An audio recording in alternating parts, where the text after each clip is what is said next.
Saludos, queridos patitos. Aquí estamos con el doctor Tebano, con Óscar Maragaño, para tratar esta película de Bailando con Lobos, aunque casi que sería mejor decir que es el que baila con los lobos.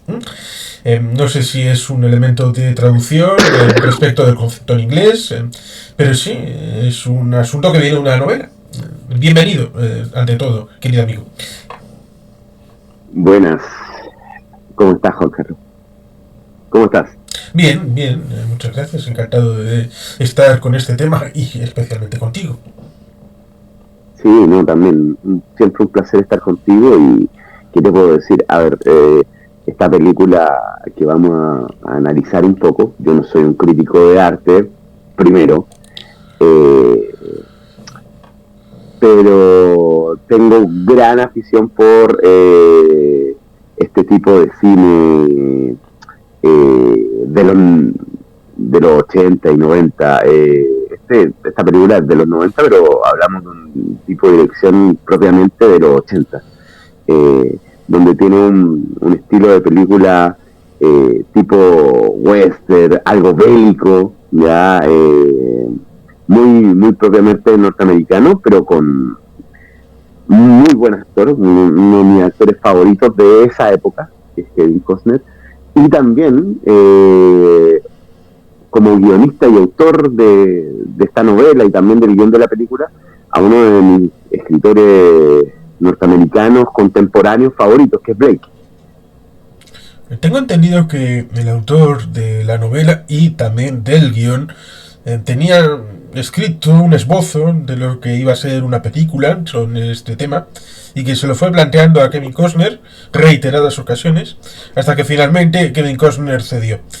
Y evidentemente, como podemos ver en la película Resplandor, que es del año 1980, que se suele considerar a veces de los años 80, pero sabes perfectamente que a nivel histórico, no existiendo el año cero, el año 1980 es el último año de los años 70 y le ocurre exactamente parecido el asunto en 1990, que es el último año de los años 80, a pesar de que uno pueda ya ver parte de lo que luego veremos en los años 90 en la forma de hacer cine en esta Bailando con Lobos, que bueno, en cierta medida conecta con luego películas que hará Kevin Costner con Ryan Reynolds como Robin Hood, algunos olvidada película del guardaespaldas, luego Waterworld y también El mensajero del futuro. Sí, te decía un poco antes de empezar, Kevin Costner es un poco el Liam Neeson de los 90, ya por la temática de sus películas y la característica de sus personajes. Ya, eso sí, a ver, son dos actores que a mí me gustan muchísimo, ¿ya? Y que sus películas me gustan mucho. Aunque debo decir que Danza con Lobo es lo mejor que hizo Costner, ¿ya? Para mí, por lejos, ¿ya? Es una película también premiadísima, ¿ya? Creo que tiene siete premios Oscar, ¿ya? Y está en una época del cine norteamericano donde muy buenas películas ganaron el Oscar, muy buenas películas y películas que son icónicas hasta el día de hoy ganaron el Oscar. A finales de los 80 creo que ganó Conduciendo a Miss Daisy como una de las mejores películas, y al año siguiente ganó El silencio de los inocentes, como es traducido en Latinoamérica, o El silencio de los corderos. Ya, también una peliculaza. Ya, estamos hablando de una época donde se hizo muy buen cine. Yo, por lo menos, es de mis épocas doradas del cine que más me gusta. Finales de los 80, principios de los 90. Encuentro que se hace muy buen cine en esa época. Sí, en 1990 gana Bailando con Lobos, luego en el 91 El silencio de los corderos, que has comentado que en Hispanoamérica tuvo el título del silencio de los inocentes, y en 1992, completando tal vez ese revival al ámbito del western, tenemos Sin perdón, de Clint Eastwood, que también actúa como director, protagonista. Es una película que también es del ambiente del oeste. Sí, no, tremenda película. creo que es una de las primeras direcciones de Clint Eastwood, una de las primeras veces que Clint Eastwood va a mostrar después lo buen director que es, ¿no? Porque Clint Eastwood tiene una larga data de actuaciones, principalmente en el western, pero después él se va dedicando como director al cine bélico y hace unas obras como director al cine bélico. A ver, sus películas de cine bélico deben estar dentro de las que más me gustan, ¿no? Tal vez no tanto por el cuidado de la imagen, de lo que es la batalla, sino que por las historias que cuenta, ¿no? Un muy buen director, más que como actor que...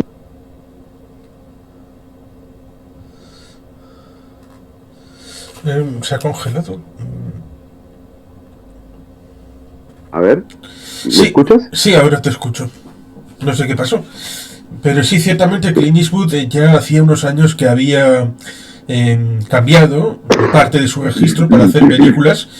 Creo que fue de un artista de jazz. Se hizo una película mediados finales de los años 80, creo que fue en 86, 87. No sé si se llamaba Bird, la película, y luego con la Malpaso, su productora, que ya había hecho sus pinitos un poco en la producción a través de las últimas de Harry Callahan, con aquellas de la saga de Don Siegel, pues le hicieron una oferta que no pudo rechazar, precisamente hacer la última de Harry Callahan, que fue La Lista Negra, y a cambio la Warner financiaría el primer proyecto de director para Clint Eastwood, y a partir de entonces empezó a hacer unas tareas de dirección que es bastante notable. Sí, no, se me pregunta. A ver, yo he disfrutado mucho más las películas de Clint Eastwood como director que como actor, pero yo creo que es un asunto más generacional, o sea, como tú dices, las películas más famosas de Clint Eastwood pertenecen a otra época, aunque como tú también dices, él cambió un poco de rumbo como en la actuación y empezó a hacer otro tipo de películas que yo no disfruté. Ya, no he visto muchas películas de Clint Eastwood, pero también he sabido que tiene otro tipo de actuaciones muy buenas. En cambio, pues Kevin Costner podía pasar, por ejemplo, comentamos en el momento del conversatorio oportunamente establecido respecto de Los Intocables de Leonés, a quien comentó que de haber hecho esa película en los años 50, tal vez Gary Cooper habría hecho el papel de Kevin Costner. Por tanto, ahí está cierto trasluz de que podía ser la actualización de ese carácter que en principio gustaba a todos, aunque hay un chiste en Los Simpson donde si no, diciendo Homer, creo que odio a Gary Cooper. Sí, no te gusta. No conocía esa broma de los Simpsons, pero a ver, como actor no conozco mucho a Gary Cooper, esa época del cine me resulta mucho más lejana. Pero probablemente tenga razón, tal vez Sean Connery, si lo hubiese hecho en los 70, por ejemplo, hubiese hecho este mismo tipo de película, o en los 2000 lo hubiese hecho Liam Neeson, ¿ya? Se adapta muy bien al personaje, creo. El tono serio que siempre pone Kevin Costner es muy propio de ese tipo de personajes que son serios pero también son carismáticos. En esta nos traslada en principio al viejo oeste, hablando de la frontera, en principio hablando de la guerra de secesión, que es la primera parte.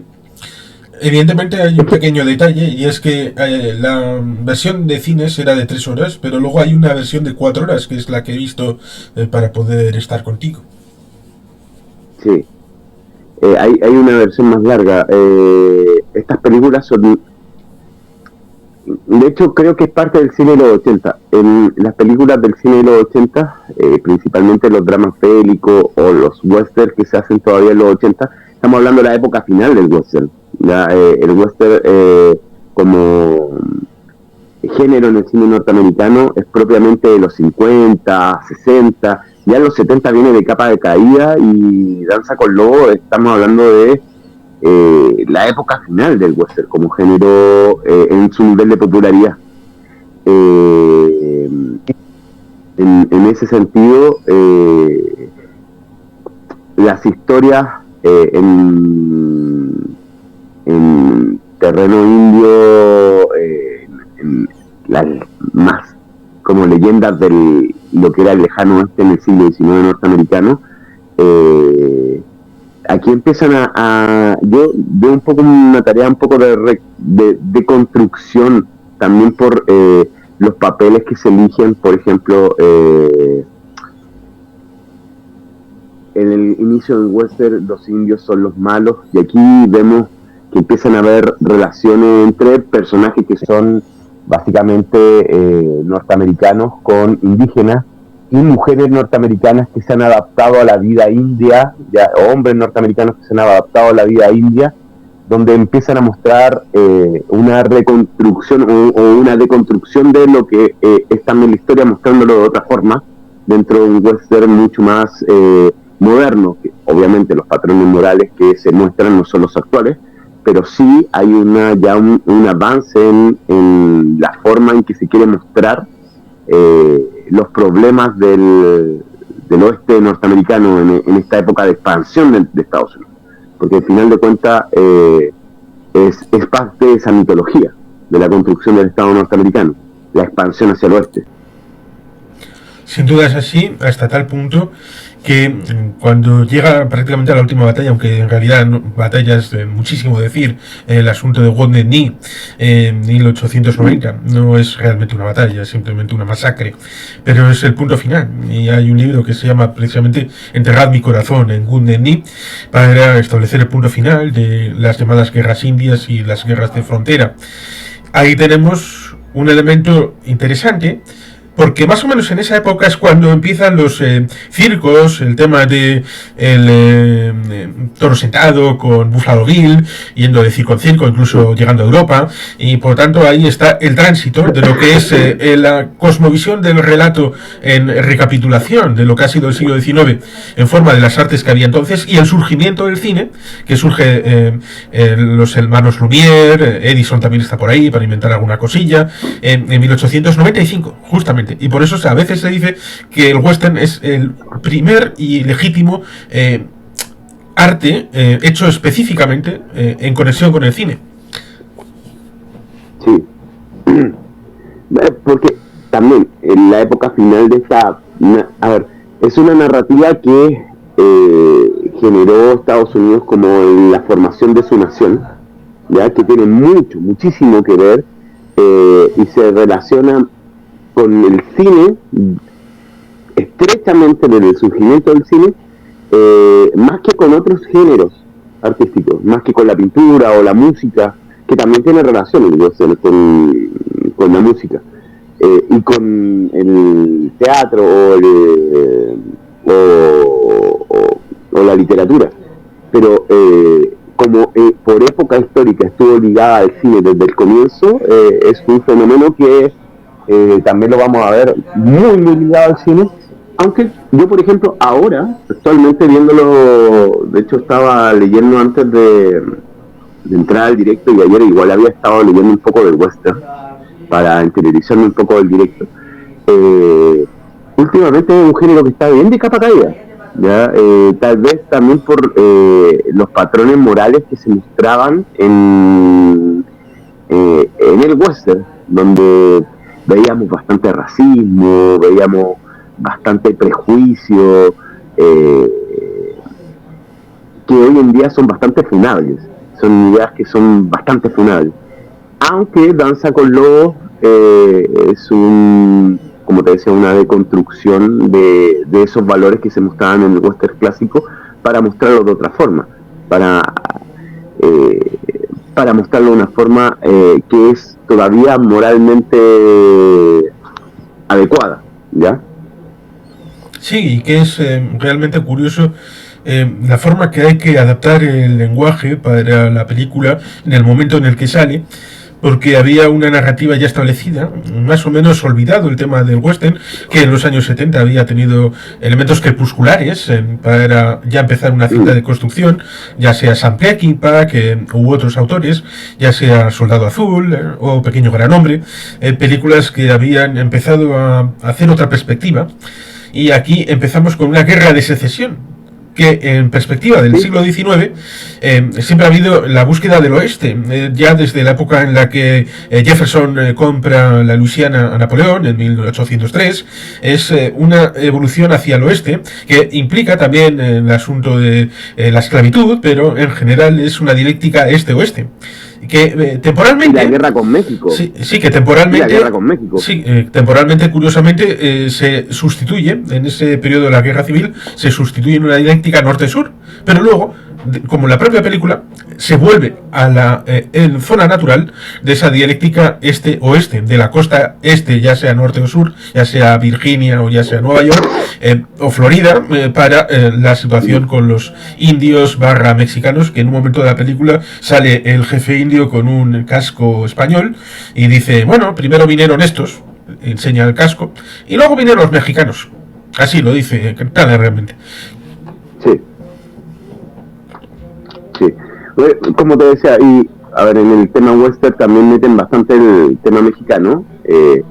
Sin, también, uno ve varias películas y uno dice, sin olvidar nunca algún tema de discriminación con tanto lo que pudo haber sido la colonización española de amplias zonas del oeste norteamericano y del sur norteamericano, y también después del surgimiento de México y la forma en que ellos ven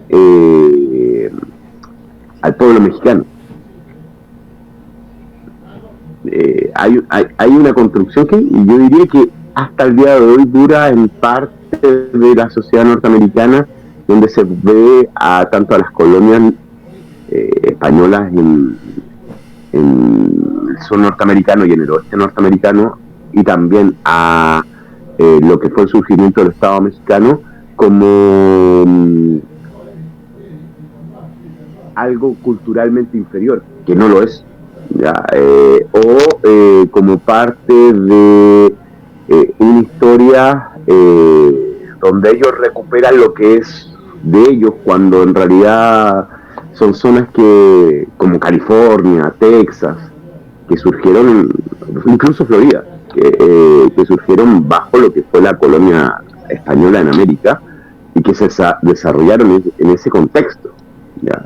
Donde después existe una expansión norteamericana que toma estos territorios súper ricos y muy poblados, ya por población hispanohablante y por indígenas, que la corona española trató muy bien, ¿ya? Y no se muestra en las películas. De un poco, que sé un poco más de este tema, ya para el siglo XVIII y XIX,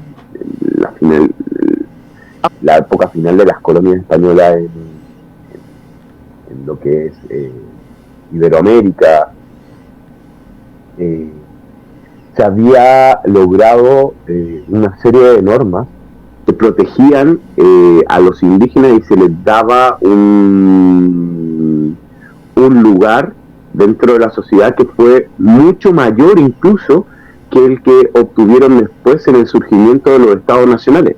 Un respeto a sus comunidades y a su forma de vida, y una ayuda a sus comunidades por parte del Reino Español y de las organizaciones de la Iglesia, mucho más importante de lo que fue posteriormente en muchos de los estados, y lo que fue también lo que hicieron los norteamericanos con esas comunidades, que fue prácticamente un genocidio. Es cierto que en buena medida el relato anglosajón es bastante exclusivista, un poquito racista y bastante adanista, porque piensan que ellos son los que empezaron prácticamente todo. No sé por qué no ponen directamente en Londinium el origen del universo, porque, por ejemplo, cuando uno ve la expedición Lewis y Clark, la búsqueda del paso del noroeste, claro, se dice a los conquistadores, ya la palabra es bastante desviada, porque algunos conquistadores no conquistaron nada y exploraron bastante, españoles, que ya habían pasado por ahí, incluso franceses o ingleses que habían hecho esa búsqueda del paso del noroeste. O, por ejemplo, Ponce de León, estuvo en una expedición, creo que en el entorno 1528, quedó varado en Florida con un compañero. Y en vez de intentar ir por mar, cogió toda la zona de lo que actualmente es Mississippi, la zona de Luisiana, para tratar de ir a lo que sabía que desde la Nueva España, es decir, desde Tenochtitlan hacia arriba, había habido alguna expedición y tratar de conectar por tierra, cosa que hizo que fuera convertido más o menos en medio chamanes, medio curanderos, gente que estuvo ligada con precisamente la cultura mississippiana, que tiene unas ciudades espectaculares, que también ha sido bastante olvidado por la historiografía estadounidense. Y por la española, ojo. Yo creo que uno de los grandes defectos de... yo soy contrario al hispanismo, ¿ya? En general a la leyenda rosa, ¿ya? Pero hay un punto intermedio entre la leyenda negra y la leyenda rosa que tiene mucho de realidad, que es lo que están explorando hoy en día varios historiadores y que muestra las cosas más que bien o malas. Los nacionalismos latinoamericanos y bueno, los nacionalismos americanos fueron bastante crueles con la época anterior, historiográficamente hablando, con la época anterior, la colonia española, que tenía sus partes buenas y tenía sus partes malas, como todos gobiernos, ¿ya? Que existen, y como todo tipo de régimen. En ese sentido, hay un punto intermedio entre la leyenda rosa que ponen los hispanistas, donde todo era maravilloso, donde en Latinoamérica era básicamente lo mejor bajo el Imperio Español, y un punto y el punto donde todo era oscuro, donde los españoles eran genocidas, donde todos los lugares se morían de hambre. O sea, hay un punto intermedio entre eso, y de hecho un punto intermedio que es una época donde España protegía a los indígenas, donde, no España, el Imperio Español protegía a los indígenas, donde el Imperio Español se dedicaba a hacer prosperar comunidades, ciudades, que muchas veces eran deficitarias económicamente solamente por el hecho de hacerlos prosperar, donde las comunidades religiosas y las diferentes congregaciones ayudaban en reservaciones indígenas, sí, imponiendo una religión, ¿ya? Pero por otra parte ayudándolas a mejorar sus zonas de cultivo, a generar ciudades, ¿ya? Hay un montón de ciudades de Latinoamérica que tienen nombres indígenas, y en Norteamérica también, que tienen nombres indígenas, poblados que tienen nombres indígenas, y la razón es que se establecieron comunidades que formaron ciudades, ¿ya? Y muchos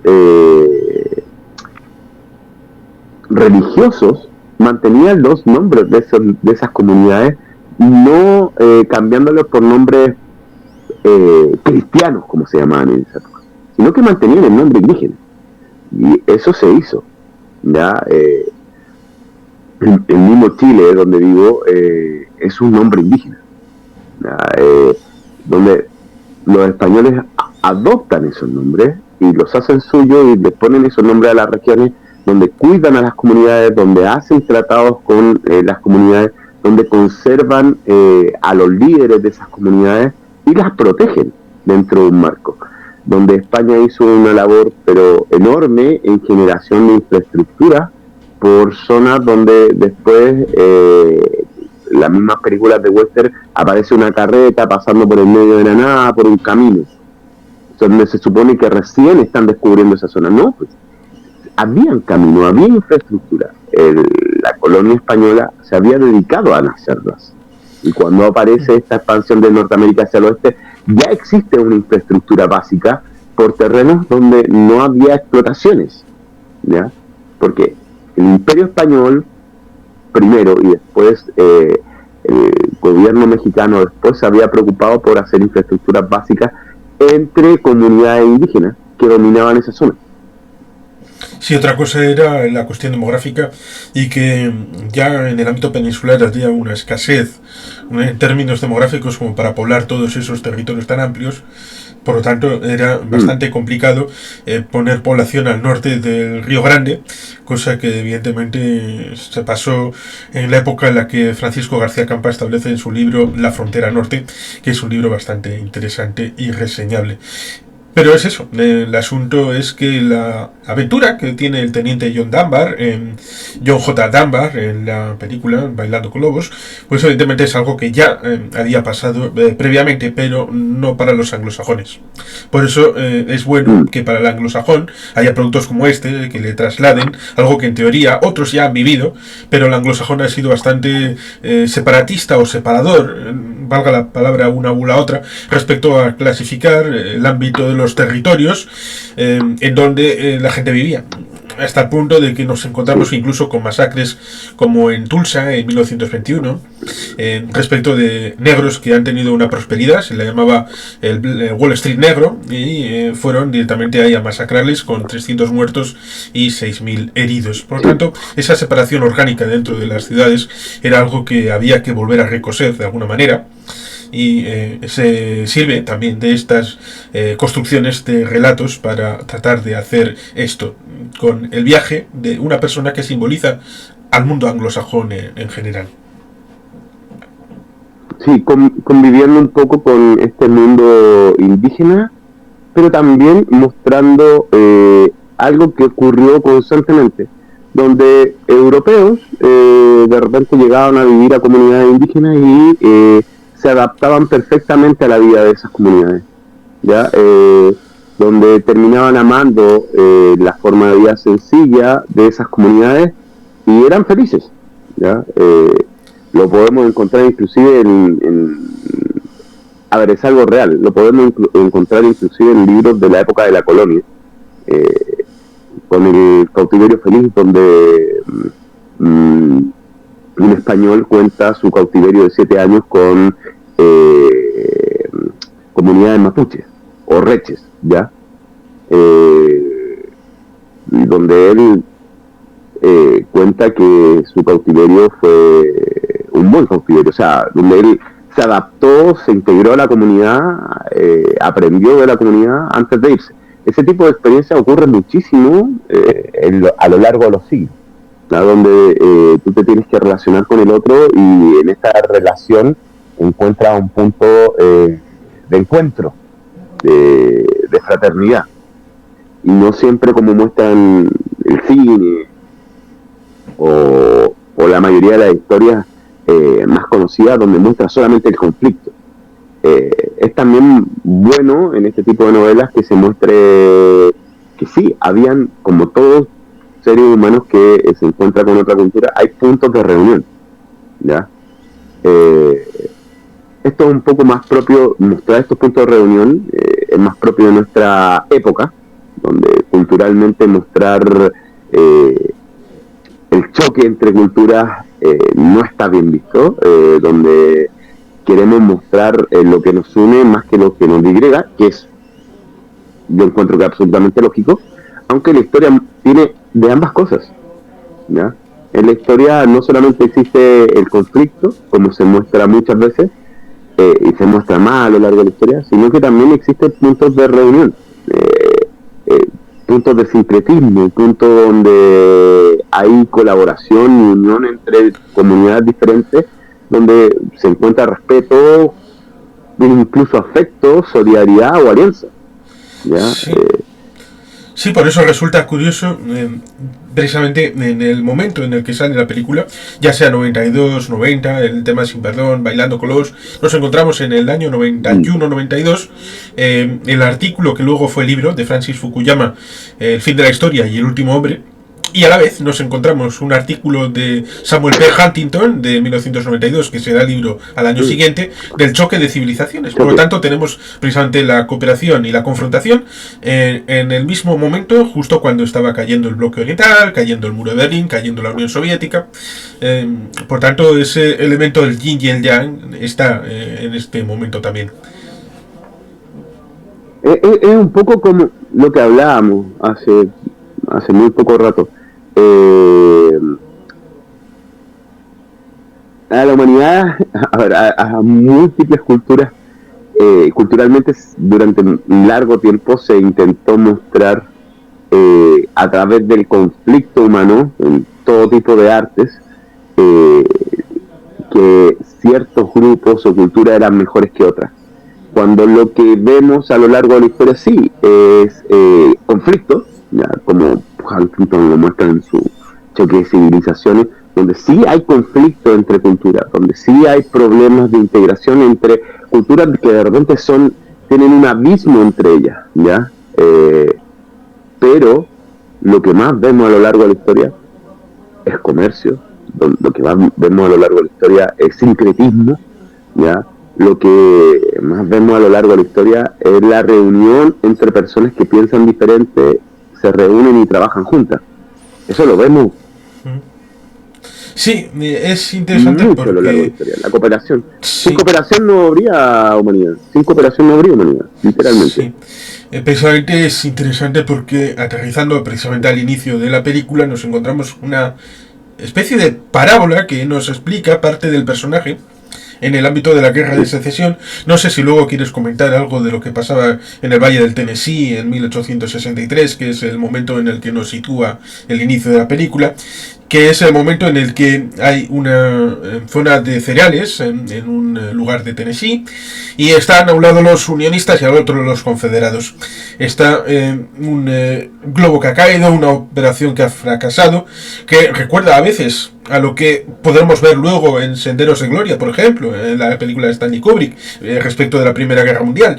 Esto de tener más o menos un frente, aunque no sean trincheras en un lado, trinchera enfrente, una zona de confrontación en medio, y ahí está el asunto de que el teniente John J. Dunbar está herido, no sabemos si es la pierna, si es el pie, luego será el pie, teme que le van a apuntar, le van a quitar un pie, por lo tanto hace una actuación suicida, porque se calza otra vez la bota, va al frente, coge un caballo, se pasea delante de las filas confederadas y abre los brazos diciéndole perdóname padre.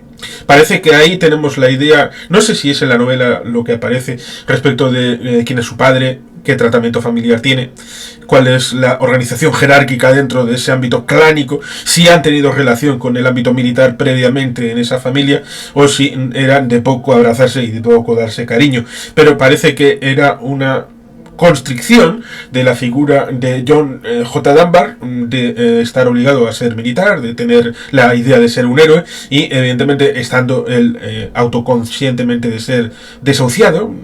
Bueno, tampoco es que sea tan grave el tema de un pie ahora, pero entonces tener una herida, había una sepsis, había una gangrena y en medio de la batalla pues evidentemente era mucho más difícil el tener un médico y que esto fuera bastante limpio a la hora de hacer esas operaciones. Por tanto él se siente desahuciado y luego está el asunto de la percepción, porque percibirán como que es valor y igual no es valor lo que hemos visto. No. Pero a ver, un poco recapitulando en todo lo que está hablando, intentando ir por orden. Lo primero, en la historia de la guerra, desde el surgimiento de... A ver, cuando existían armas cortantes, sí existía el riesgo de infección y que hubiese gangrena y pérdida de miembros, pero no fue tan grave como con las armas de fuego.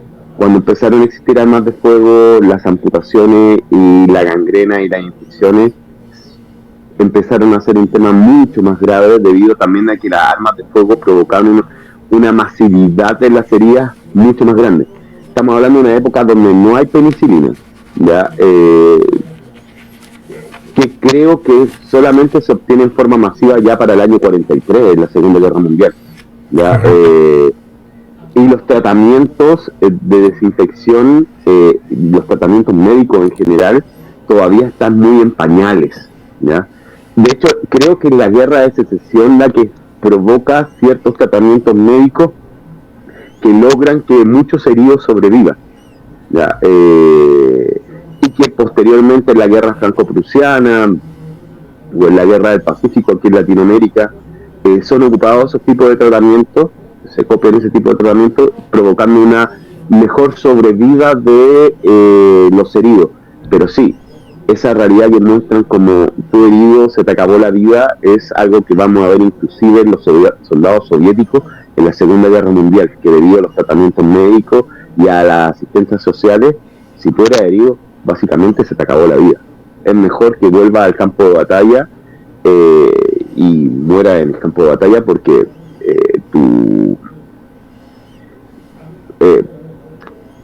tus familiares por último van a tener una pequeña pensión debido a tu muerte. Pero si tú quedas herido, va a ser una carga. ¿Ya? Eso ocurre. Por lo otro, creo que la batalla del inicio que intentan mostrar es la batalla de Lookout Mountain, ¿ya?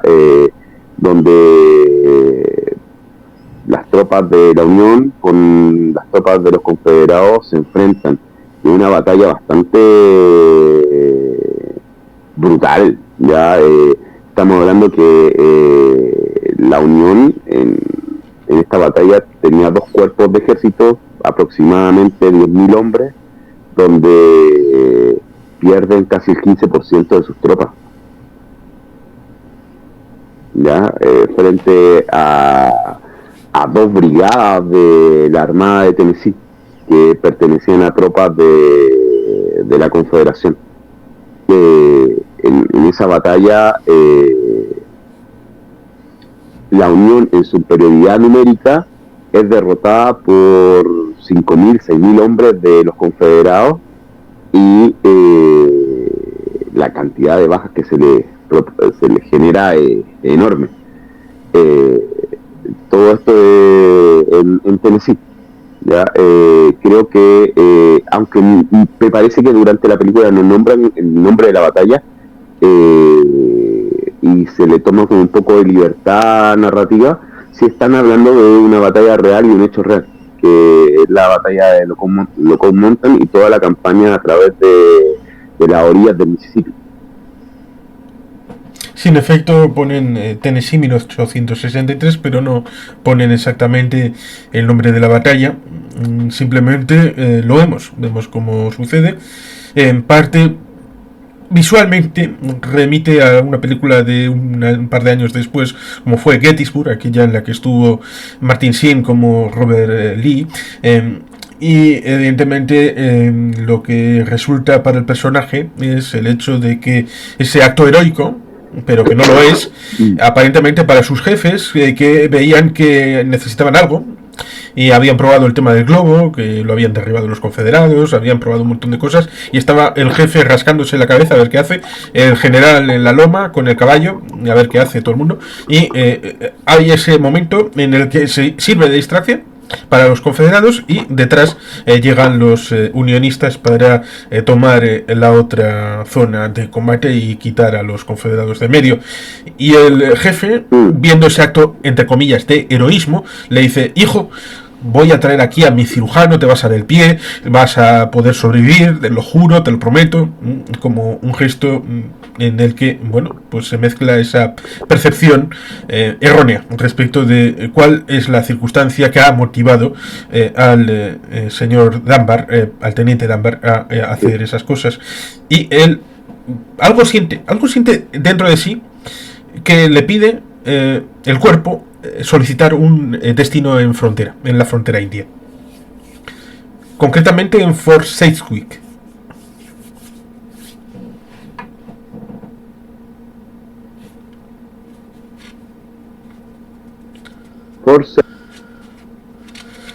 Sí, Fort Sedgwick es el destino que él elige para irse después de la batalla que hemos visto de Tennessee 1863. Pide ir a ese lugar y resulta curioso porque está con ese muchacho que parece una mezcla entre el oficial, me parece entre Benjamin Franklin o un inglés de la época de Oliver Cromwell, o por lo menos a mí me lo parece, que tiene una camisa bastante decimonónica y encima la guerrera azul, y él le hace el salvoconducto como si fuera un caballero andante, que se lo va doblando como si fuera algo un poquito de odio, no sé, como, y se lo da. luego se verá que este oficial está un poco perdido de la cabeza.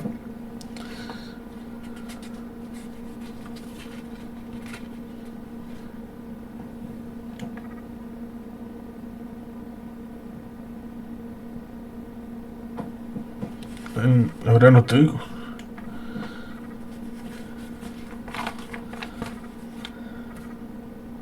Hola.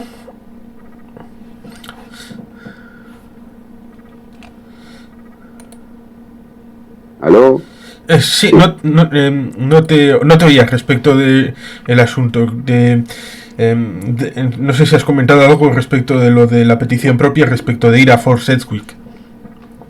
No. Te estaba dejando narrar esa parte de la historia.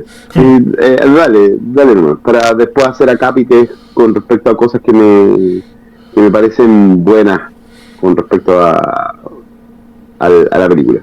Sí, bueno, es que al verla me hice un guioncito de unas 12 caras con temas que van saliendo a lo largo de la película, y la siguiente en orden cronológico es el asunto de que pide ir a la frontera india antes de que se aparezca, con lo cual ya había esa idea de que podía achicarse. Lo mismo que, por ejemplo, en la Segunda Guerra Mundial se achicó la zona en donde los U-boats hacían de las suyas sin que pudieran intervenir de un lado o de otro del Atlántico, y como se achicó toda esa zona, también se achicaría la frontera india, y precisamente haría esa situación bastante curiosa donde habría ese oficial que le trata como caballero andante, que le habla de Sir Dunbar y todo esto, y le dice tiene ahí enfrente a un carro con un campesino que le dejo más o menos comisionado para ir de compañía al fuerte, y acaba diciendo eso de traedme mi corona. Bueno, no sé si se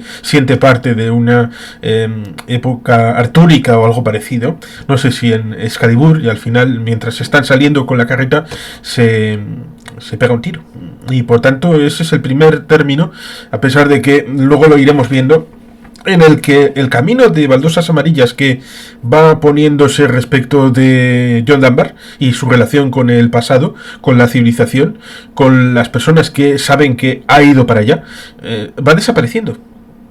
Va eliminándose, porque primero este oficial se vuela la tapa de los sesos, luego los indios asesinarán al de la carreta, y el llamado Fuerte Sedgwick, hay un destacamento allí que se ha ido antes de que llegue el teniente Dunbar.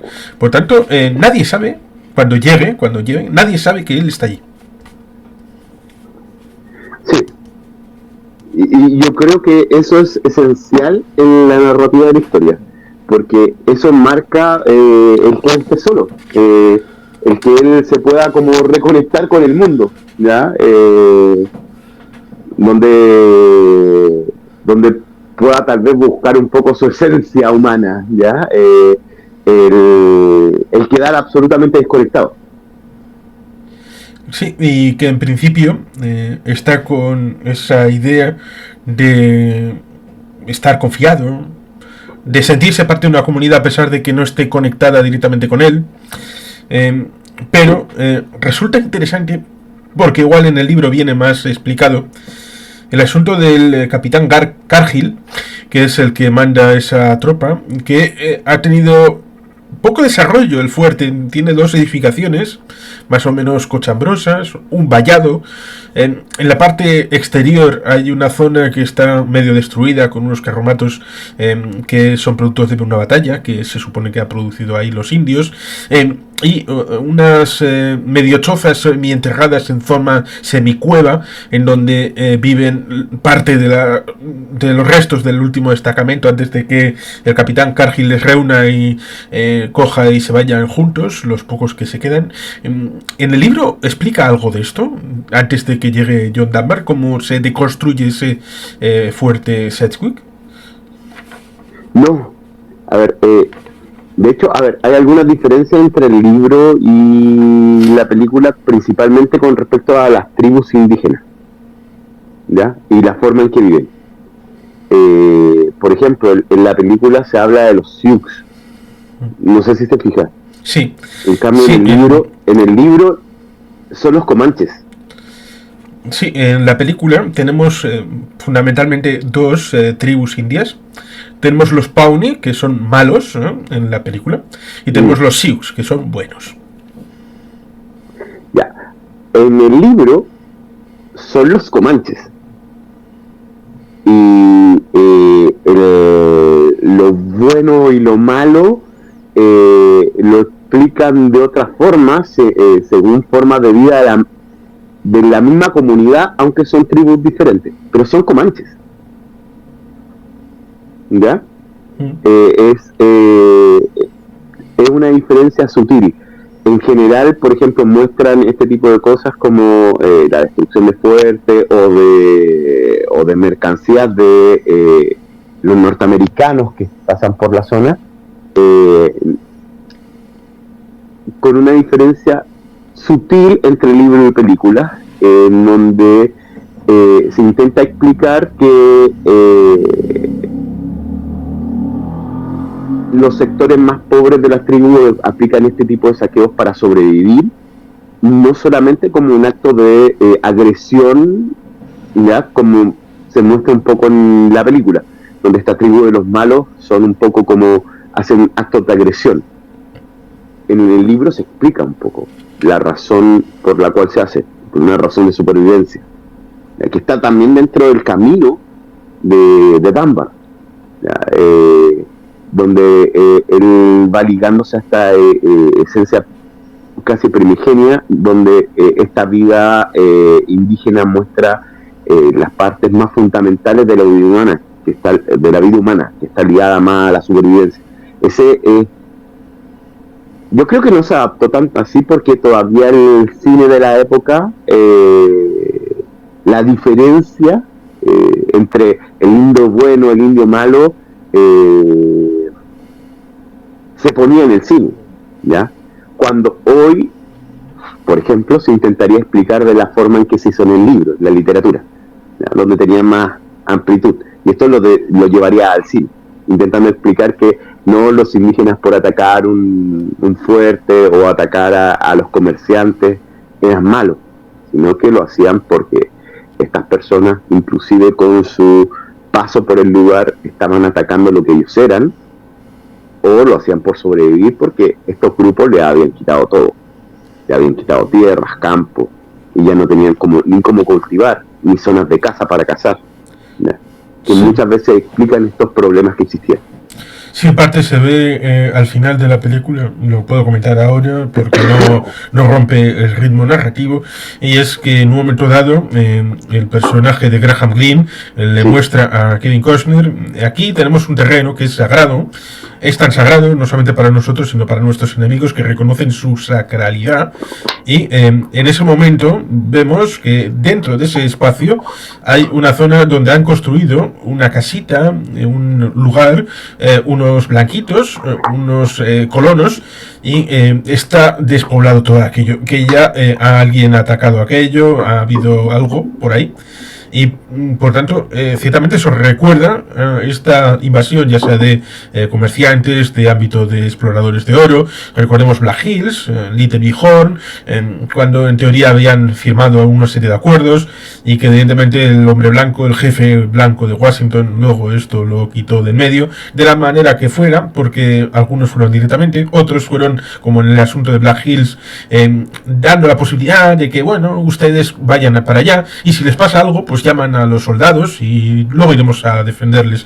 Y por tanto ahí había también un relato profundo, distinto, que también permeará en la ciencia ficción, porque hay un momentito en Starship Troopers donde hablan de, bueno, en una de esas noticias, aquí fueron los mormones a meterse en una zona de los insectos estos, y parece que igual les molestó un poco esto de las invasiones, y luego empezaron su guerra, pero después de eso, pero lo dicen así de rondón para que, bueno, una anécdota que la comentamos por aquí, pero hombre, eso es la parte fundamental. Si usted se mete en la tierra del otro, pues igual el otro se siente invadido, y como pasa en Estados Unidos ahora, si tú te metes en una propiedad ajena, pues están permitidos el sacar todas las armas de fuego e incluso disparar, que no hay ningún problema.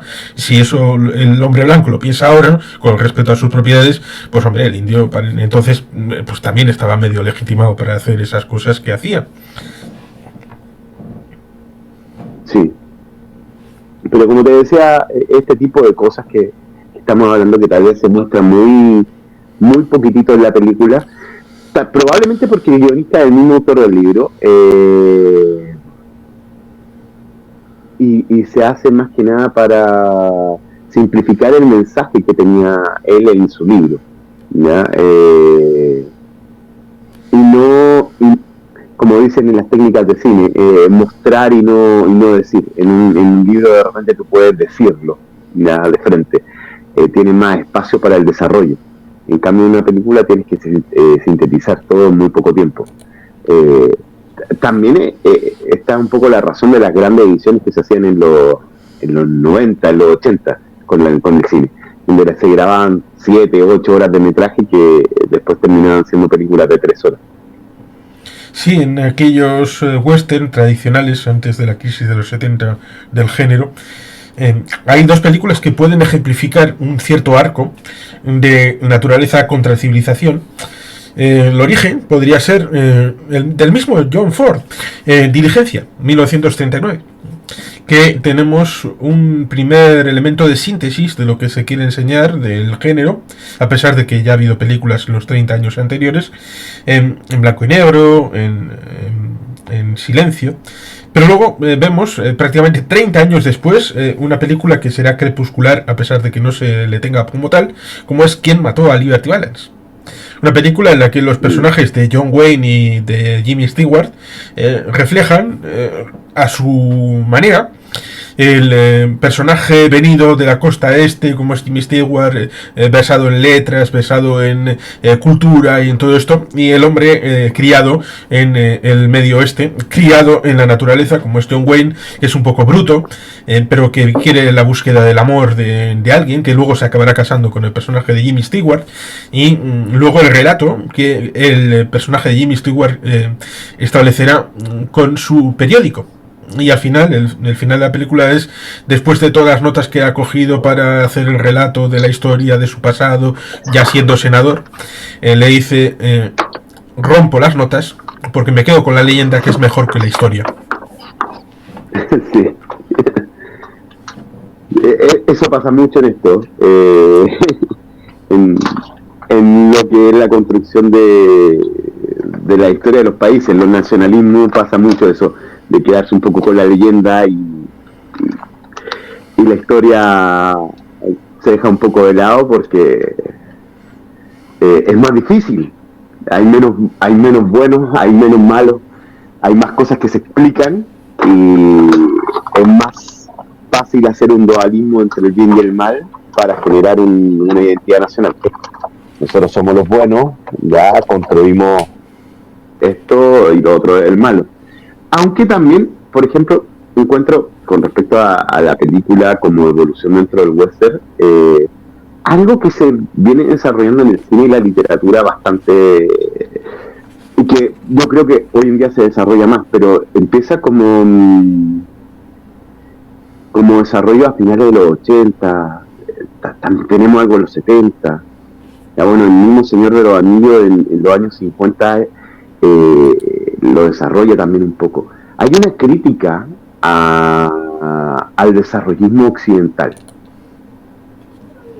Yo veo un poco eso, una crítica al desarrollismo occidental, el hecho de depredar por depredar, ¿ya? El depredar tanto que empieza a dañar el ecosistema, el mundo donde vives, otros tipos de comunidades, y mostrar como contraparte un desarrollo de subsistencia, como una posibilidad, o más que una posibilidad, como un camino también viable, ¿ya? Esto es una crítica, o sea, se puede desarrollar desde el punto de vista blanco o negro, o tú lo puedes ver también dentro del tema de grises, ¿ya? En el que tú puedes decir, sí, desarrollarse saca de la pobreza a un montón de gente y sirve para el desarrollo de la humanidad completa y el avance de esta humanidad completa. Pero sí, también hay un grupo de seres humanos que no quieren más, que tienen un estándar de vida que los hace felices y que los mantiene conformes. Sí, en efecto, el ataque a la naturaleza es importante, porque cuando se produce la llegada del teniente Dunbar con el colega un poco medio paleto al fuerte, cuando ya se han desbandado las huestes del capitán Cargill, que no aparecerán nunca más ya en la película, le dice, después de haber tenido una imagen bastante curiosa porque conecta películas, Dunbar está con el trigo, que es lo que veremos en Gladiator 10 años después, Máximo Décimo Meridio, esa secuencia respecto del trigo, cogiendo con la mano y todo eso en Hispania.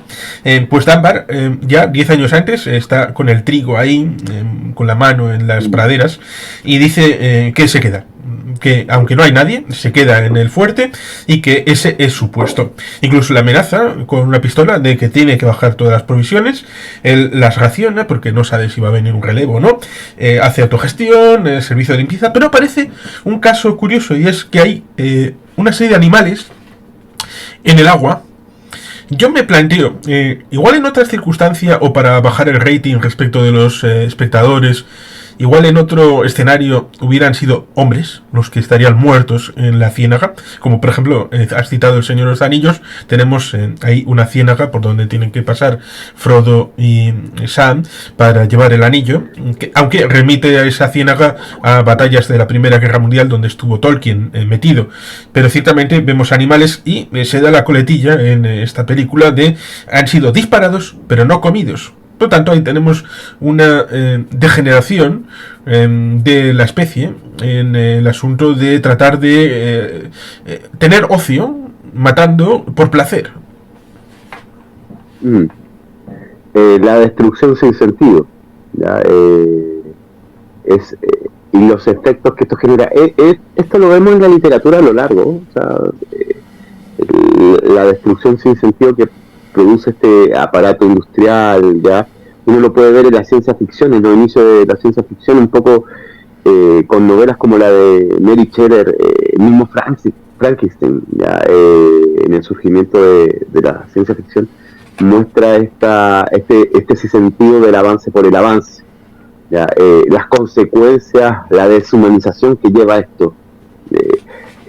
La ciénaga de los muertos, como tú decías en la obra de Tolkien, muestra los efectos a largo plazo de una guerra, de una destrucción. De hecho, yo que sé mucho del Señor de los Anillos, soy un friki del Señor de los Anillos, sé que esa tierra de la ciénaga de los muertos, que se muestra por donde van Frodo y Sam, era, y se nombra dentro del mismo Señor de los Anillos, la tierra de las mujeres, de las 100 mujeres, que era una zona de jardines y campos, la cual fue devastada por Sauron y luego por la guerra. Y lo que uno ve ahí son cuerpos de elfos y hombres que murieron durante la batalla, elfos, hombres, orcos, que quedaron ahí como una devastación de la guerra a largo plazo que no puede ser reparada, ¿ya? Que ningún tipo de obra la puede reparar y que después de milenios sigue ahí. Nombra un poco esto, la experiencia de Tolkien con respecto a la Primera Guerra Mundial, pero también su visión y la visión de otros autores con respecto al desarrollo, con respecto a la industrialización, con respecto a la máquina. ¿Ya? Uno puede ver este tipo de críticas, inclusive en el, no sé, a mí me gusta mucho Mata, ¿ya? Un pintor chileno bien famoso, que en su obra muestra esta deshumanización que produce la máquina industrial. ¿Ya? A ver, yo no me encuentro ideológicamente dentro de esa crítica. ¿Ya? Esa crítica proviene de diferentes grupos, algunos ligados a la socialdemocracia, otros ligados a la extrema derecha y otros ligados al ecologismo, que rebaten este progreso por el progreso. ¿Ya? Para mí el progreso por el progreso no estoy tan de acuerdo por una razón personal. Yo prefiero vivir como un poco y encuentro que este tipo de cine lo identifica muy bien, y este tipo de forma de arte, Eh, ¿Qué quieres vivir tú? ¿Tú quieres ser feliz o quieres tener más cosas? ¿Ya? Después de tener cierto nivel de progreso, ¿qué es lo que quieres? Como máximo sin un heridio, volver a tu hogar, estar con tu mujer y tus hijos, o quieres llegar a ser emperador. ¿Ya? No quieres ser emperador, eso es un deber. Tú lo que quieres es llegar con tu mujer y tus hijos y vivir feliz. Una persona común quiere ser feliz durante su vida, no quedar en los libros de historia. ¿Ya?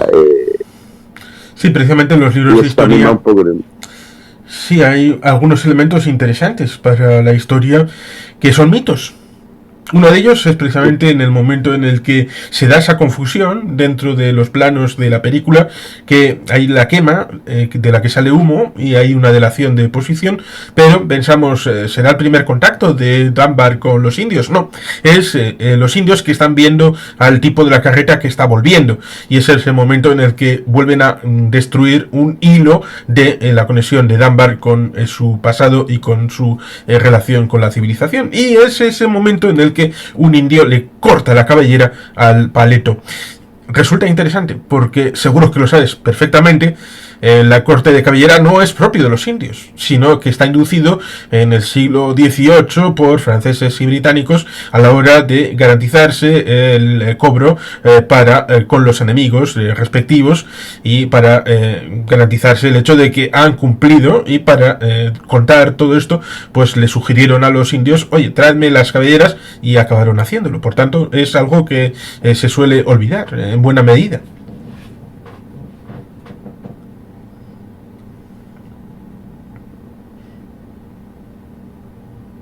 Algo que también pasa con la esclavitud, que se olvida el papel de los negros y de los árabes en África respecto del tráfico de esclavos.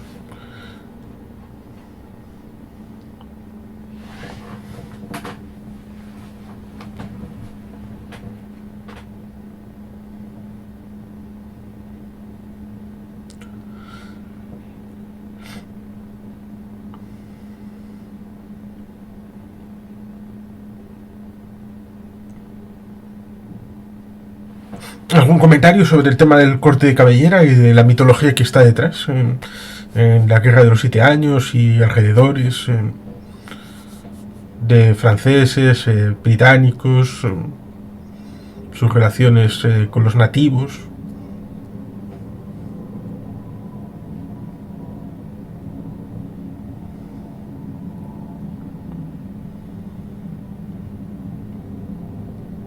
Porque luego trascenderá todo esto en las películas, en la literatura y en todo esto, haciendo dejación de ese origen y haciendo ver prácticamente el asunto del corte de cabellera como un salvajismo propio de los nativos americanos.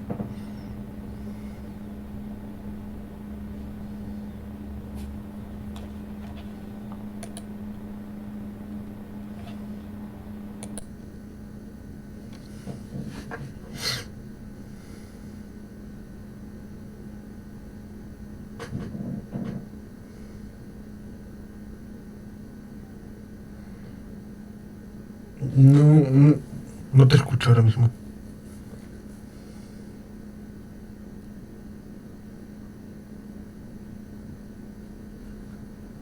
Sigues por ahí, ¿no? Ahí estoy, ¿me escuchas? Sí. Lo que te decía, sí, estaba aquí, de hecho estaba hablando. Lo voy de nuevo. A ver, el tema del pelo, yo no le genero tanta implicación. Para mí tiene una implicación más cultural, ya, para mostrar el salvajismo de uno, en contraste a los otros. Pero no es que los otros no sean salvajes, o sea, la historia de la guerra es salvaje, ya. El tema de que un grupo puede, por ejemplo, sacar cabello o mutilar a algún prisionero, no es algo que sea propiamente indígena, es algo de la gente que está en la guerra.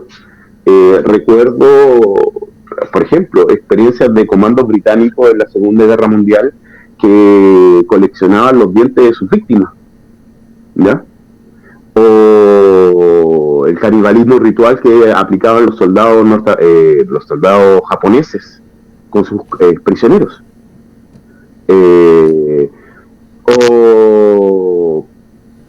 Yendo a época más pretérita, los pueblos reches que con las canillas de los españoles y de los indígenas que iban con los españoles hacían silbatos para que cuando los otros fueran a pelear contra ellos vieran que se ocupaban silbatos. Este tipo de cosas son propias de la guerra más antigua, donde existen pocas reglas, pero también de conflictos bélicos modernos. Hay brutalidad, hay tortura. En Vietnam los soldados norteamericanos hacen actos de vejaciones. En Afganistán tenemos que ver la cantidad de vejaciones que hicieron los norteamericanos con los afganos en Irak. Ya. A ver, la guerra es atroz y estos actos son horribles, pero no lo hicieron solamente los indios, los han hecho todos, ¿ya? En la historia bélica, ¿ya? El mostrar como, los indios hacen esto, los indios hacían canibalismo, los indios hacían esto, todos hicieron atrocidades. Como humanidad tenemos que detener esas atrocidades. No hay un grupo más especialmente atroz que otros, ¿ya? Cuando la cosa se descontrola, la gente se pone atroz, ¿ya? Y se hace, ¿ya?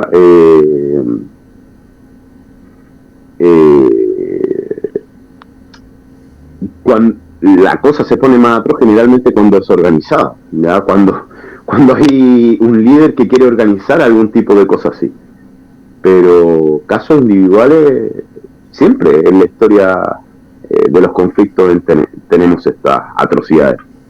Y no son los indígenas de un grupo o estos otros los que son más civilizados. Cuando hay guerra, hay esclavismo, hay batalla, todos cometen sus errores, todos hacen sus actos barbáricos, ¿ya?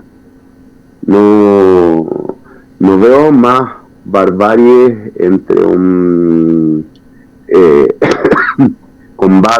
comando británico de la Segunda Guerra Mundial al servicio Mountbatten, que le quitaba los dientes a los muertos enemigos, o un tipo norteamericano que torturaba a vietnamitas y camboyanos en la guerra de Vietnam, o un indígena que podía llevarse como trofeo un pedazo, un mechón de cabello, ¿ya? O un guerrero mapuche que ocupaba las canillas de sus víctimas para hacer silbato. Son actos de barbarie similares. Sí, en propios efecto, de la guerra. En efecto, es uno de esos mitos que a veces se puede llegar a meter para equilibrar todo lo demás en el relato y que no parezca demasiado fiel al amor a los nativos americanos, y conectando en aquella época con lo que en teoría, entre comillas, ya sabía todo el mundo, que bueno, había ciertos gestos en teoría muy propios de los nativos, a pesar de que, como has comentado, tiene relación con el hecho propio de la guerra y con otras realidades de otros tiempos y otros lugares. Y que evidentemente cuando nos encontramos con el contacto, ya el primero que efectivamente tiene Dunbar con un nativo americano es Graham Greene, el chamán, que se produce un extrañamiento en forma de susto mutuo, porque Dunbar piensa que ha venido a robarle el caballo, y Graham Greene piensa que es como una especie de dios, porque, bueno, pero ser humano, porque le ha visto desnudo completamente, con lo cual sabe perfectamente que es un hombre porque le ve las partes nobles, y eso lo comentará luego en asamblea, o también con el jefe, creo que es 10 osos. El asunto de la percepción es interesante. Sí, muy interesante. Pero, como te decía, este tipo de cosas y muchas veces se toman en el cine por todo esto de generar una imagen ideológica, ya, de los indios tenían esto bueno, esto malo, ya, cuando las cosas buenas y malas están en todos los grupos.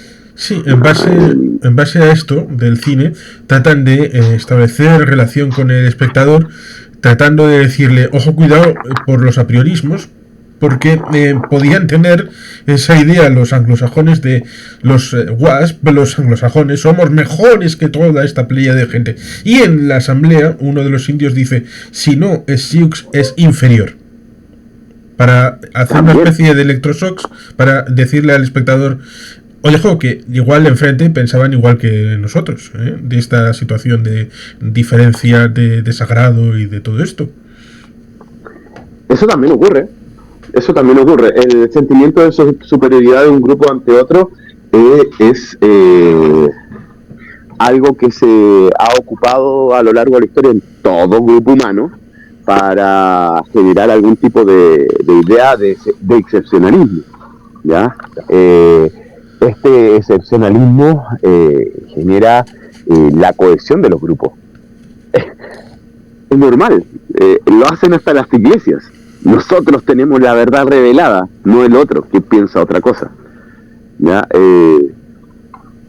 Este excepcionalismo ayuda a juntar grupos humanos, pero no hay nada excepcional en el excepcionalismo.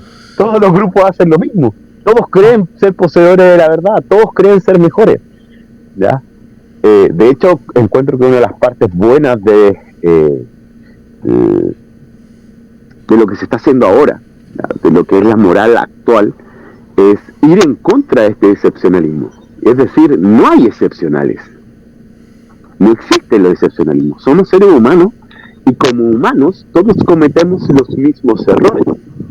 Todos somos capaces de los mayores salvajismos y todos somos capaces de los mayores actos de bondad.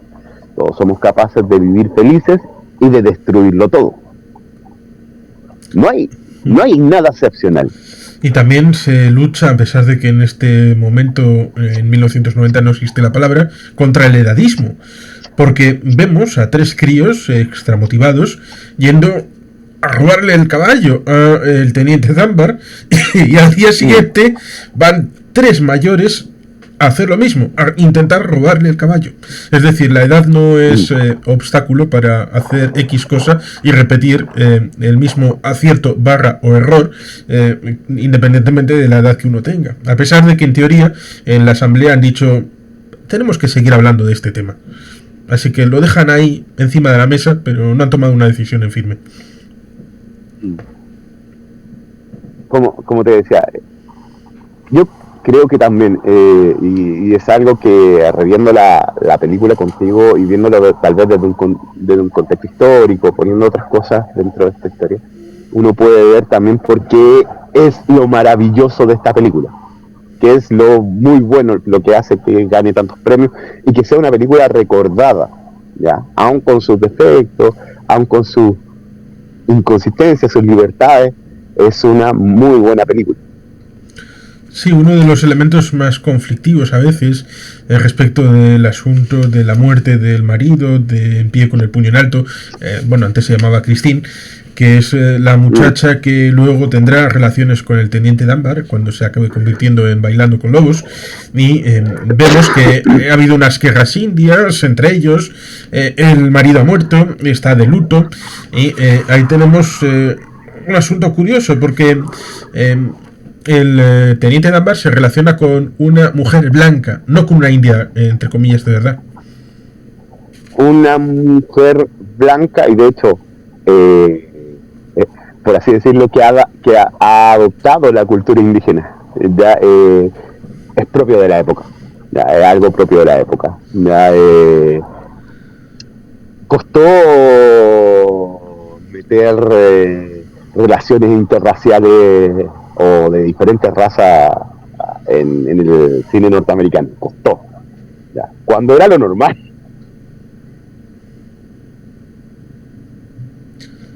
Sí, ahora te dejé de oír, pero sí, Sí. ya en 1972 con aquella película de Soldado Azul, ya había una relación con una india de verdad. Sí, pero costó. Ya en esta época estaba empezando, pero costó meterlo, costó meterlo. Bueno, existían, eh, a ver, era algo normal, si al final de cuentas eh, buena parte de los americanos provenimos del mestizaje. Bueno, el mundo es la historia del mestizaje, en sí, ya de diferentes pueblos relacionándose con otros. Sí, Pero en el cine costó. sí, Y sí, todavía lo vemos bastante poco. por ejemplo, ahora que estamos metidos en elecciones europeas, si alguien piensa una pureza racial en la península ibérica, va listo. Casi mejor que se lea ciencia ficción. Sí. O sea, es que no existe. No es normal. Lo normal es que, como decía un amigo de nosotros, Vari, la historia de la humanidad es la historia de cómo los seres humanos se joden a otros seres humanos. O sea, es normal que ocurra. Eh, Latinoamérica es la historia de eso, ya España es la historia de eso, el mundo es la historia de eso, de gente vinculándose con otra. No es algo anormal ni algo que no exista ni algo excepcional. Ya no te vas a pillar a la única blanca de la tribu indígena y te vas a vincular con ella. Sí, bueno que muestren que también blancos se vinculaban con indígenas. ¿Ya? Eso también ocurría y que vivían con ellos, adoptaban su forma de vida, eso ocurría. No era, era más o menos excepcional, pero ocurría. Pero sí es excepcional que la estrella de una película se vincule con la única blanca que está en ese grupo.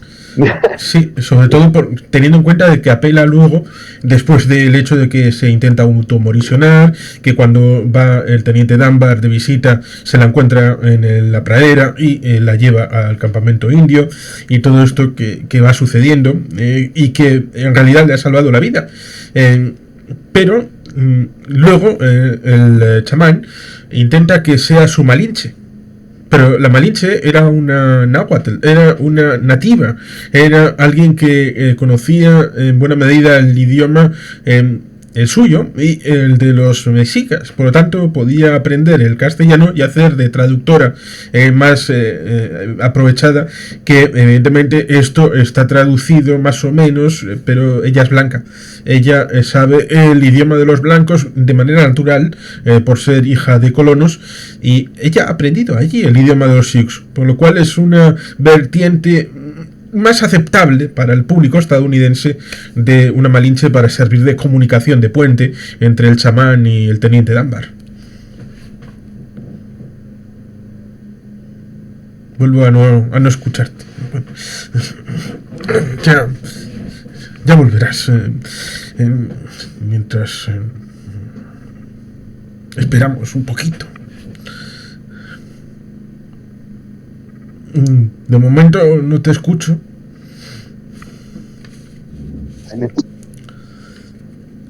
Ahora un poquito se ha medio oído. No.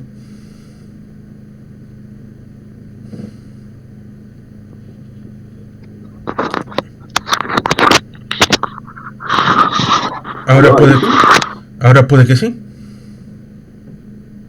Ahí sí. Sí. Hola, perdón que por acá se va el internet. Disculpas. Sí. No, problemas típicos del lugar. A ver ahí. Sí, pues eso de la Malinche.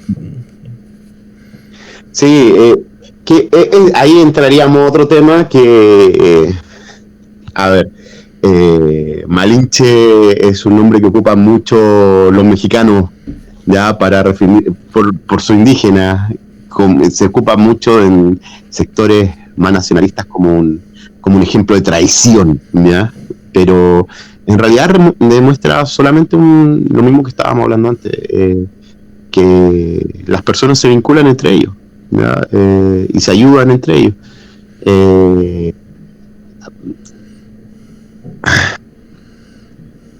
¿qué te puedo decir? Era algo normal en toda esta época, de que algunos por progreso propio o por amor o por cualquier tipo de razón se vinculaban con el que venía de otro lado.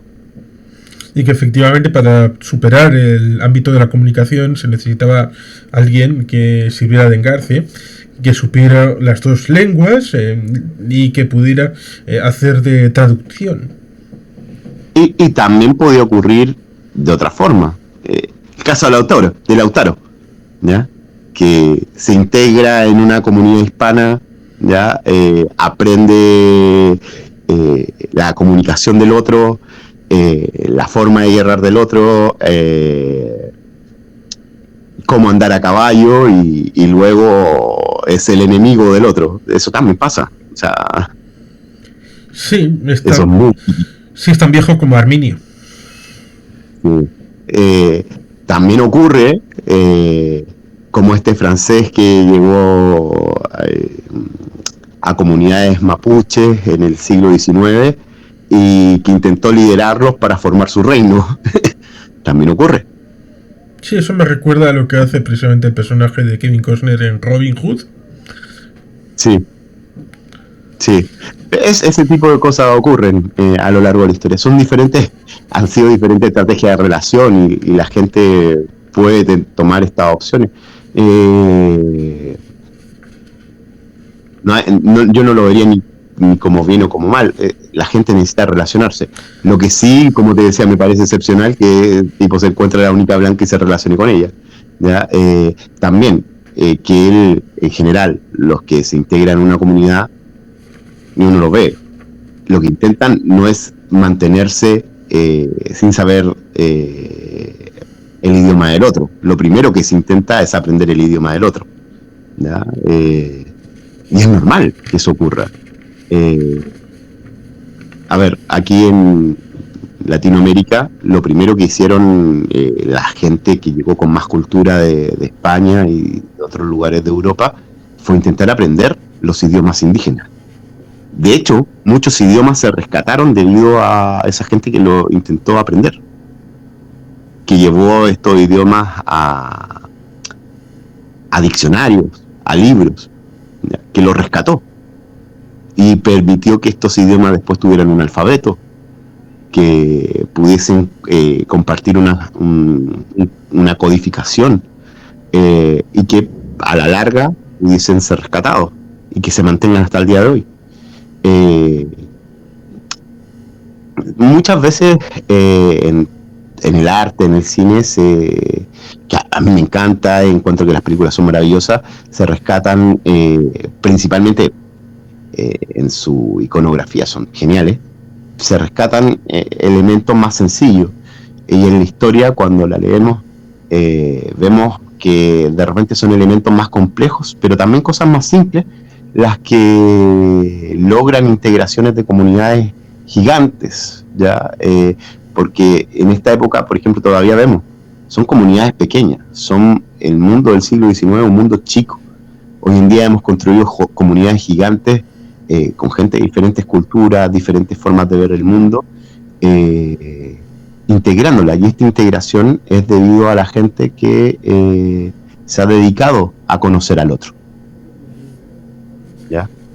Y lo normal es que tú quieras conocer al otro, ¿ya? Que tú cuando te encuentras con gente que vive en forma diferente, no busques a un indígena que sepa tu idioma, sino que intentes comunicarte de la manera que lo hacen los seres humanos normalmente, con señas e intentando imitar sonidos. Sí, que precisamente es eso lo que hace precisamente el teniente Dunbar, precisamente con los tatanka, los búfalos, que tiene importancia porque después de un cierto reconocimiento mutuo de la existencia de los unos con los otros, aunque evidentemente Dunbar es uno, solo él, aunque representa a otros, pero es él solo, está la llegada de los búfalos, que es algo cíclico, anual, y que estaban esperando como agua de mayo, Y es precisamente ese momento en el que se conecta el hecho de que el chamán ha hablado con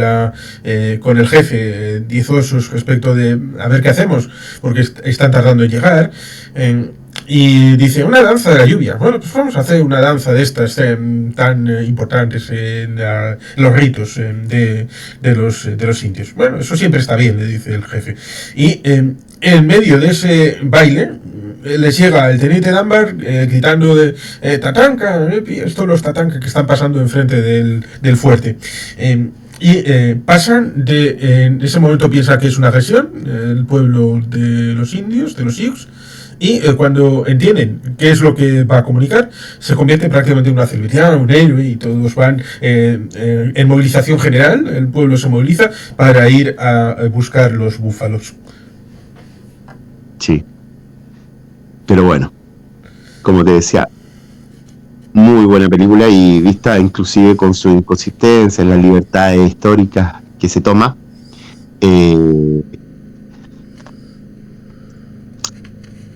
Es espectacular.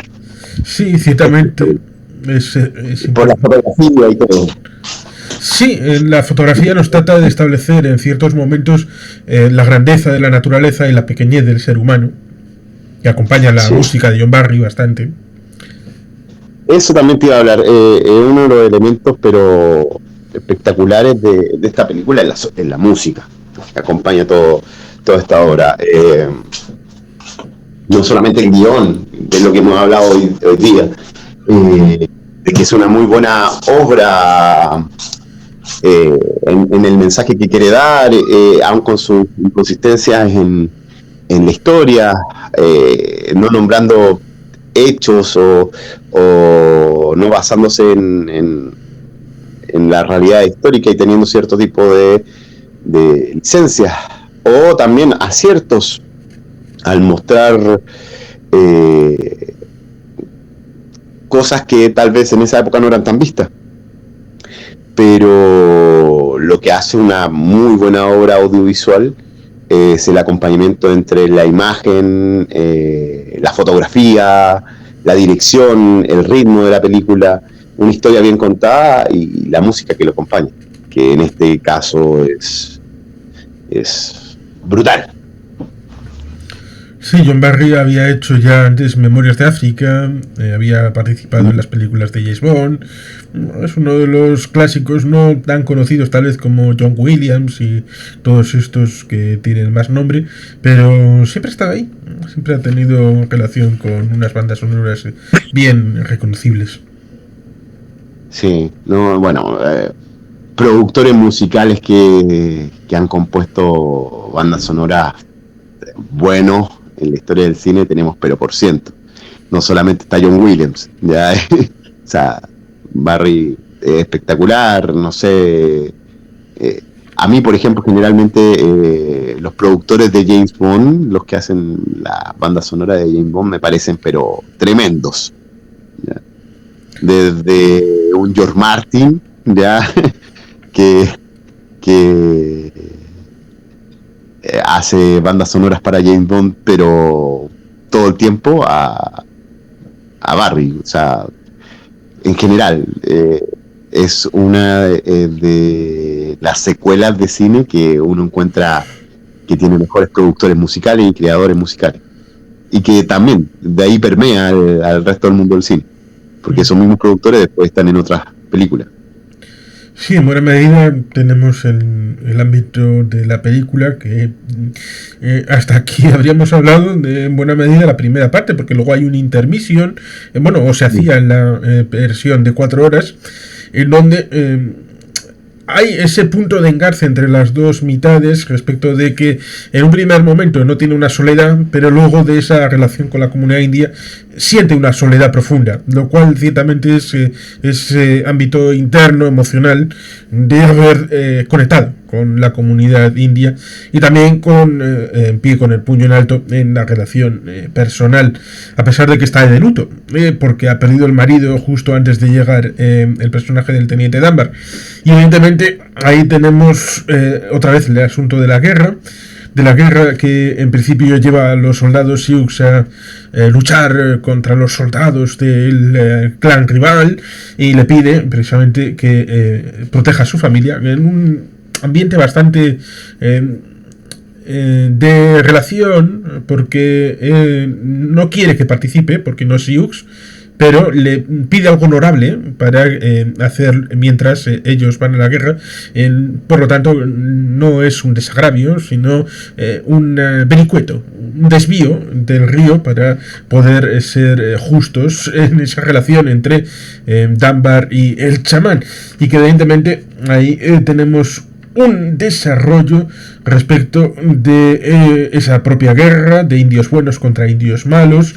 Luego las historias que se van contando, la relación con Christine, la boda express que se celebra, y el asunto de la casa del colono que comentábamos antes en la zona sagrada, que lleva a que finalmente les cuente la verdad del barquero, de van a venir muchos, van a ser muchos blancos, el asunto va a cambiar para siempre, y ahí está el momento final en donde no sé si es justa o no, pero yo creo que tiene que ver con la identidad y la deconstrucción y reconstrucción de la identidad del propio Dunbar en la figura de Bailando con Lobos, de que tiene que volver al fuerte para su libreta, donde ha dejado una especie de migas que pueden llevar a la comunidad Sioux y encontrarlas y masacrarlas y todo esto, y encuentra que hay un relevo. Hay muchos soldados, le pillan, le torturan, le tratan muy mal, y eso le lleva a reafirmarse en su identidad nueva, la de el que baila con los lobos, y Dunbar muere definitivamente.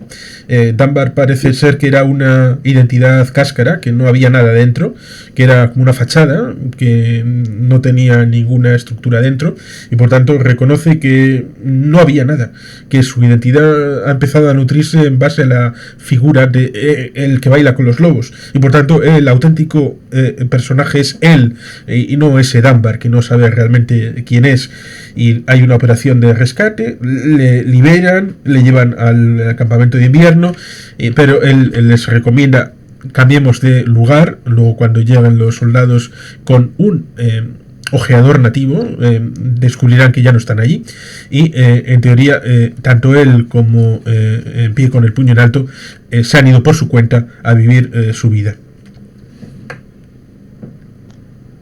Es también vemos aquí el camino del héroe, o sea, el tipo se encuentra a sí mismo, es un camino del héroe donde él se va encontrando a sí mismo a través de su conexión con la naturaleza. Es lo que hablábamos un poco del mensaje de la película, y el mensaje de la película como crítica también a esta destrucción por la destrucción, y no solamente eso, sino que también al respeto de otros tipos de forma de vida donde tú también puedes ser feliz y hacer lo que tú quieres y encontrarte a ti fuera de un camino de guerra y violencia.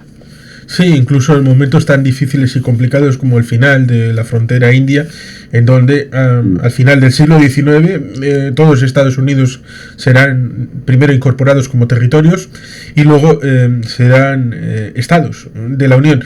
En el estado 48 será Arkansas en 1912, pero un poquito antes de la Primera Guerra Mundial, y será la estrella 48, precisamente la bandera de Estados Unidos, y ya se cerrará el ámbito continental en la distribución de estados. Por lo tanto, ahí no solamente estaba la reconstrucción ligada al viejo sur, que terminará para 1870 más o menos, el grueso de la reconstrucción, pero luego 20 años después estará el final del asunto indio, que también es un elemento crepuscular de fin de una forma de civilización, de fin de una forma de entender la naturaleza, de relacionarse con los elementos propios, agua, tierra, animales, los cultivos, una cultura más bien nómada, más bien de caza y de recolección.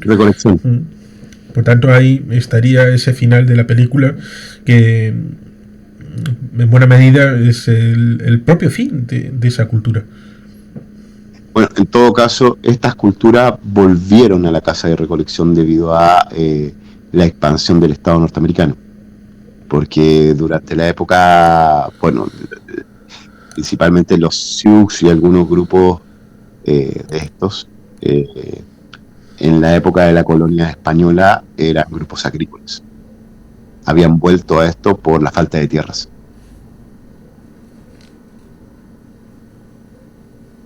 Ya. La época de la colonia española generó reservaciones donde ellos tenían las típicas reservaciones indígenas del Imperio Español, donde se les proveía a través de múltiples grupos, principalmente religiosos, de los medios, los materiales para que ellos tuviesen una vida agrícola sedentaria. Y sus comunidades se habían sedentarizado a lo largo de varios siglos. Vuelven a la vida nómada debido a la falta de tierra y a las invasiones constantes, donde ellos tienen que moverse para no ser aniquilados. Sí, es una parte de la historia que no... Sí, mucho. Es una parte de la historia que no se cuenta mucho, sí. Sí, algo se muestra en el cine ahora, por ejemplo en Revenant, algo se muestra de eso. El Renacido, donde actúa DiCaprio, algo se muestra de eso. Algo también se muestra de eso en el inicio de la historia del Último Samurái, donde el tipo está destrozado por la guerra con respecto a los indígenas. Ya ahí muestran, pero de pasada, Tom Cruise como un soldado destrozado por la guerra y el genocidio que se está cometiendo contra estos pueblos indígenas. Son pueblos que, principalmente los del sur de lo que hoy en día es Norteamérica, que vivían en California, Texas, inclusive en zonas como Montana y Nebraska, que estaban sedentarizados. Que gracias al apoyo del Imperio Español y de la iglesia y de las congregaciones de la iglesia, de entre los cuales principalmente era la jesuita, ellos habían logrado sedentarizar y formar comunidades agrícolas. Sí. Bastante, que vivían bastante bien. Lo mismo también había ocurrido en la frontera sur. Era la estrategia que proponía el Imperio Español como expansión en sus fronteras sur y norte, con respecto a los pueblos reches y con respecto, por ejemplo, a los comanches. Sí, resulta curioso el hecho de que en la película se diga que 13 años después de los eventos que ponen al final, en Nebraska estaría la última comunidad Sioux, entre comillas, libre, o por lo menos en base a este modelo societario. Y que en la película que has comentado respecto del Último Samurái se puede relacionar con el asunto de Little Bighorn, en donde los soldados, el soldado azul de la Unión de los Estados Unidos, estaba más ligado en la idea de buscar las comunidades y atacarlas, a mujeres, niños, para tratar de desviar la acción y el curso de los guerreros nativos americanos y decirles: ojo, cuidado, que como sigas en tu rebelión vamos a masacrar a tu población. Y por tanto ahí ciertamente había un asunto bastante poco edificante con las normas de la guerra que usamos actualmente, lo cual evidentemente es un error. Utilizar las reglas de la guerra que usamos actualmente mirando el pasado y juzgándolo con el ojo del hoyo. En el mismo sentido que estás diciendo ahora, podemos ver que también juzgar comportamientos que nos parecen barbáricos de los pueblos anteriores, con los ojos de hoy también está equivocado, pero también nos muestra que barbaries, genocidios y cosas así no eran propios solamente de un pueblo, sino que de la guerra, ¿ya? Y es la atrocidad de la guerra la que produce esto, no un pueblo en sí, no un indígena, no un español, no un inglés, sino que son todos.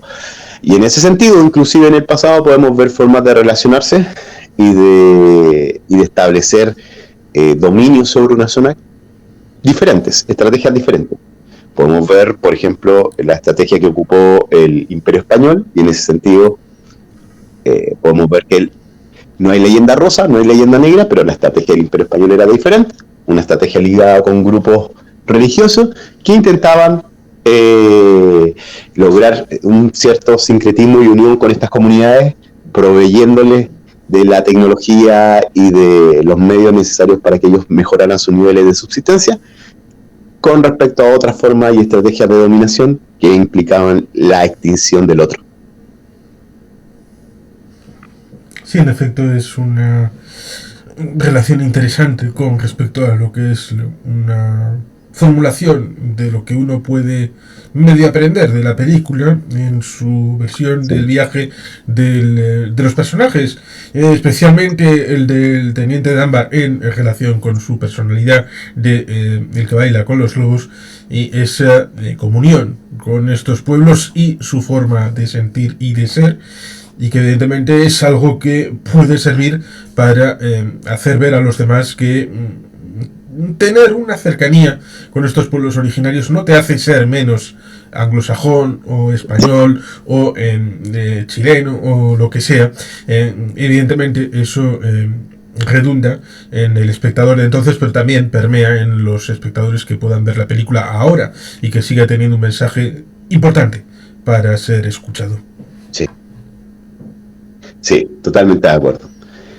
Ya, amigo, yo te tengo que ir dejando porque me toca ir a buscar a mi señora al hospital. Sí, perfecto. Yo agradecido que hayamos desmenuzado un poco el ámbito contextual de la película, de lo que nos ofrece. Mejor la versión de 4 horas que las de 3 horas, pero que cada cual elija, porque este tipo de películas evidentemente no se van a ver todas las semanas, pero por lo menos verla una vez está bien. Bueno, pues ya se ha ido. Bueno, agradezco a Óscar de haber estado por aquí. Por lo tanto espero que en algún momento volvamos a tener a Óscar por aquí en el canal, a quien evidentemente agradezco como querido amigo el haber venido a explicar parte de la historia referido a Bailando con Lobos. Y bueno, sin más, queridos patitos, es que ricasco, agur berbat, beti bien.